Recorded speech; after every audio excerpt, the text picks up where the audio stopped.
Oke, di video sebelumnya kita sudah ngebahas tentang tekanan hidrostatis. Di sini kita akan belajar konsep selanjutnya, yaitu hukum Pascal. Kita lihat seperti apa.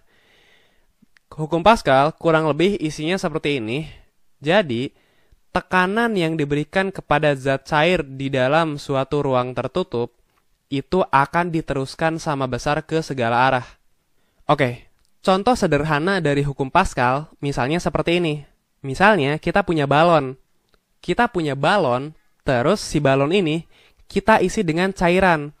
Jadi kita isi dengan zat cair, misalnya di sini kita isi dengan air. Kemudian, suatu ketika si balon ini misalnya kita tekan dari atas. Kita kasih tekanan si balon ini dari bagian atas. Nah, dampaknya si balon ini bakal menyon kayak gini nih. Dia bakal mengalami perubahan bentuk gara-gara kita kasih tekanan dari atas. Misalnya kita kasih tekanan sebesar 10 atm. Berarti di sini kita itu memberikan tekanan kepada zat cair di dalam ruang tertutup. Nah, ini kan balon, isinya itu adalah zat cair. Dan zat cair di dalam balon ini itu adalah zat cair yang berada di ruang tertutup. Nah, dampaknya ketika kita memberikan tekanan sebesar 10 atm ke zat cair di dalam ruang tertutup ini, tekanan yang kita berikan itu akan diteruskan sama besar ke segala arah. Jadi, ketika kita memberikan tekanan sebesar 10 atm ke si zat cair di sini, si zat cair tadi itu akan meneruskan tekanan yang kita berikan sama besar ke segala arah. Nah, jadi si zat cair yang di dalam ini itu bakal ngedorong pinggir-pinggir balon ini nih. Dia bakal ngedorong pinggir-pinggir balon dengan besar tekanan sebesar 10 atm. Nah, jadi semua permukaan ini itu dapat tekanan sebesar 10 atm dari si zat cair di dalam balon. Gara-gara apa? Gara-gara kita ngasih tekanan sebesar 10 atm. Tekanan yang kita berikan itu akan diteruskan sama besar ke segala arah oleh zat cair. Jadi semua permukaan balon di sini itu akan merasakan tekanan sebesar 10 atm. Nah, tekanannya itu sama besar dan ke segala arah. Nah, jadi semua sisinya itu akan merasakan tekanan yang sama, yaitu sebesar 10 atm. Sama dengan besar tekanan yang kita berikan. Nah, salah satu aplikasi dari hukum Pascal itu adalah alat pendongkrak hidrolik. Jadi kan ini konsepnya sederhana ya, kita memberikan tekanan kepada zat cair di dalam ruang tertutup. Sehingga tekanan tadi itu akan diteruskan sama besar ke segala arah.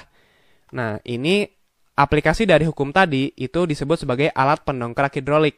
Nah, dengan alat ini, dengan alat pendongkrak hidrolik, gaya yang kecil itu dapat diubah menjadi gaya yang lebih besar. Nah, kenapa? Jadi gini. Misalnya di sini ada dua lubang nih. Ada dua permukaan. Ini di sini kita isi air. Jadi ini dalamnya air nih. Dalamnya air. Ini dalamnya air. Kemudian di sini ada tutupnya. Jadi ini tutup yang kecil, lubangnya kecil, di sini gede nih. Di sini lubangnya gede, tutupnya gede.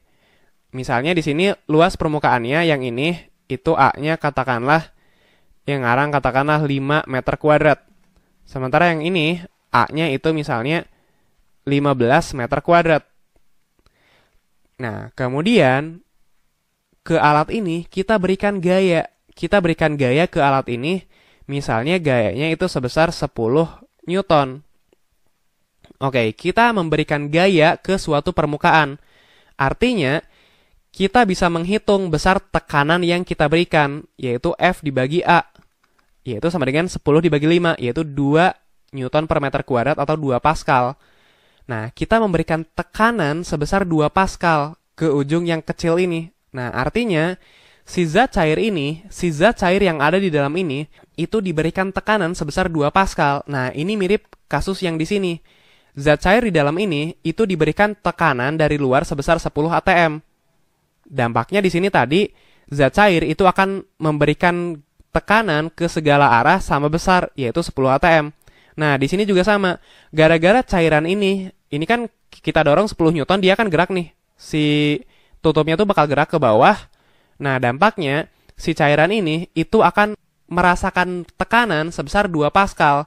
Nah, tekanan yang dirasakan oleh zat cair itu akan diteruskan ke segala arah sama besar. tekanan yang dia terima itu akan dia teruskan sama besar ke segala arah. Nah, termasuk di sini tekanan 2 Pascal yang dia rasakan, yang dia terima, yang si zat cair terima itu akan diteruskan ke segala arah. Nah, jadi ujung-ujung ini itu akan menerima tekanan sebesar 2 Pascal dari si zat cair. Jadi dinding-dindingnya ini itu akan menerima tekanan sebesar 2 Pascal dari zat cair.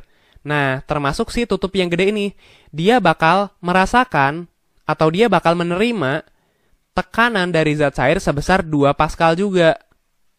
Dampaknya, si ujung yang gede ini, itu bakal kedorong ke atas. Nah, di sini kita bisa ngitung nih, ini kan dia dikenakan tekanan sebesar 2 Pascal. Ini A-nya 15 meter kuadrat. Nah, di sini kita bisa ngitung nih, besar gaya dorong dari si tutup yang gede ini, yaitu F itu sama dengan, karena P itu F per A, berarti F itu sama dengan P dikali A. P-nya itu 2 Pascal, A-nya itu 15 meter kuadrat. Jadi F-nya itu sama dengan 30 Newton. Jadi dia itu bakal kedorong ke atas dengan gaya sebesar 30 Newton. Nah, bisa kita lihat di sini, kita kan di sini ngasih gaya sebesar 10 Newton.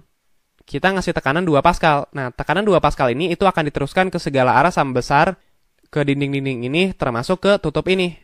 Dia bakal menerima tekanan sebesar 2 Pascal juga, gara-gara kita dorong sebesar 2 Pascal. Nah, tapi ketika kita hitung gaya dorongnya, ternyata gaya dorong yang dihasilkan di sini itu nilainya adalah 30 Newton. Nah, padahal gaya yang kita berikan itu hanya 10 Newton. Ternyata kita bisa menghasilkan gaya yang besarnya itu 30 Newton. Nah, jadi alat ini itu bisa mengubah gaya yang kecil menjadi gaya yang lebih besar. Yang awalnya 10 Newton menjadi 30 Newton. Nah, gara-gara apa? Gara-gara di sini tekanannya itu sama. Tekanan yang diberikan di sini itu pasti sama dengan tekanan yang diberikan di sini. Jadi P1 sama dengan P2. Misalnya ini 1, ini P2 di sini. Karena P itu sama dengan gaya dibagi luas, dan karena di sini luasnya kecil, ini A-nya kecil, kemudian ini A-nya besar, sementara ini pembagiannya harus sama nilainya, dampaknya kalau A1 kurang dari A2, dan P1 harus sama dengan P2, maka F1 itu nilainya harus kurang dari F2, alias F2 itu lebih besar dari F1. Jadi F2 itu lebih besar dari F1. Jadi karena ini ukurannya gede, maka gaya yang dihasilkan itu bisa lebih besar. Nah, jadi itulah salah satu aplikasi yang penting dari hukum Pascal, yaitu alat pendongkrak hidrolik. Dengan alat ini, gaya yang kecil bisa diubah menjadi gaya yang lebih besar. Nah, dan konsepnya yang ini nih, tekanan yang diberikan kepada zat cair di dalam ruang tertutup itu akan diteruskan sama besar ke segala arah. Nah, gara-gara tekanan yang kita berikan 2 Pascal ini, itu bakal diteruskan sama si zat cair ke segala arah sama besar, yaitu 2 Pascal, termasuk ke si tutup yang ini. Dia akan menerima tekanan sebesar 2 Pascal dari cairan. Kita hitung F-nya ternyata 30 Newton, lebih besar dari yang ini. Oke, itu tentang hukum Pascal, sederhana ya.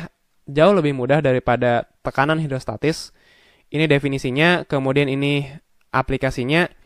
Nah, ini manfaat dari alat pendongkrak hidrolik. Gaya yang kecil dapat diubah menjadi gaya yang besar. Intinya P1 sama dengan P2. Tekanan yang kita berikan itu sama dengan tekanan yang diterima oleh si tutup yang gede ini. Oke,